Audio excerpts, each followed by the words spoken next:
Good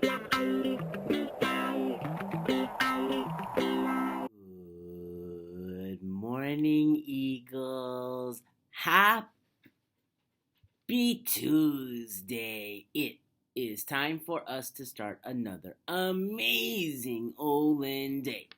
Every day we take a moment to honor our country with the Pledge of Allegiance. At this time, I'd like you to please stand and face the flag. Place your right hand over your heart. Ready? Begin. I pledge allegiance to the flag of the United States of America and to the republic for which it stands, one nation, under God, indivisible, with liberty and justice for all. Thank you. Please be seated. Eagles, as we continue to celebrate our new year, let's remember to continue to set goals. A great English poet named Robert Browning, who lived in the 19th century, had a lot of failures in his life, but he kept writing and he never gave up. One of his famous lines in his poetry is the following: "Our goals are our possibilities."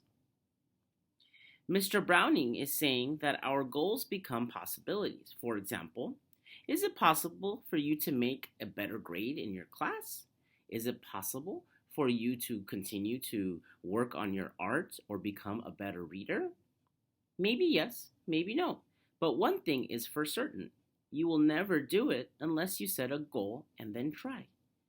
When you set a goal and you try your best, there's a possibility that you will succeed. So, during this first week of our new year, take some time to think about your goals, whether it be in school or outside of school, whether it be for this week or for the year. Write those goals down. Maybe you want to learn how to fly a kite, or maybe you want to eat more healthy food. But think about the words of Robert Browning and create some new possibilities for you to enjoy 2021. Today's featured lunch item is chicken tenders, breadsticks, a salad, a bag of carrots, an orange, and your choice of milk. Yummy. Thank you, food services staff, for providing the children in Brea with delicious and nutritious meals. Today's animal facts are about the Greenland shark. Yeah. The Greenland shark is also known as the Gurry shark, and there's a picture of it with its mouth open. Yeah, it's very, very, very, one more time this one. Very, very large, sorry, we can find better pictures. Large shark. One of the biggest fish in the sea. The Gurry shark is massive. They are the largest animal in the Arctic waters. The largest Gurry shark, I think, was like more than 20 feet, and definitely over 2,000 pounds. 2,000 pounds is a ton. So Gurry sharks weigh a ton.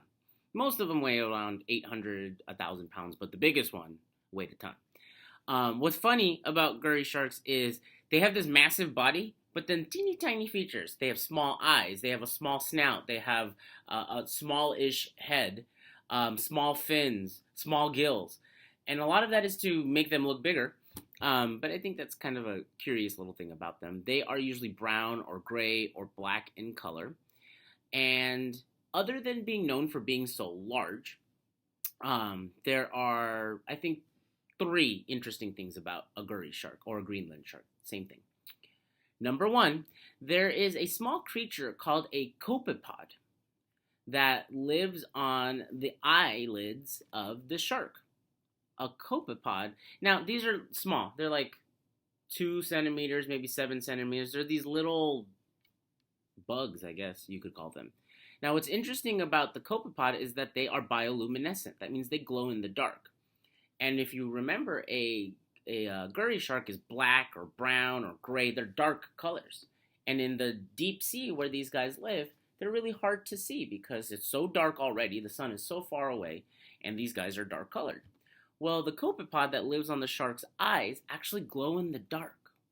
And the shark doesn't mind this. You might be like, how's the shark okay with a bug living on its eye? Well, that's called a symbiotic relationship. They both benefit from being there. The little bug benefits from having a safe space to live on.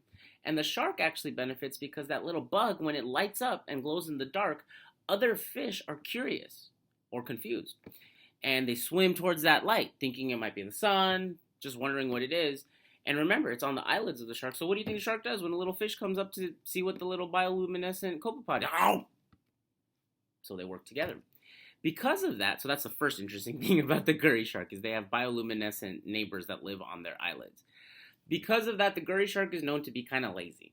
They are, in the shark world, I guess, they would be considered the most sluggish. They don't move very fast, partially because they're so large, partially because they have small fins. Now, that their tail is really broad, and so they're sluggish because they can just kind of move their tail one time, and they move very fast and very far. So that's the second interesting thing. Third interesting thing, there has never been a story of a Gurry shark eating a human being. Lots of shark attacks out there, I get it. Gurry sharks, never, not a single one.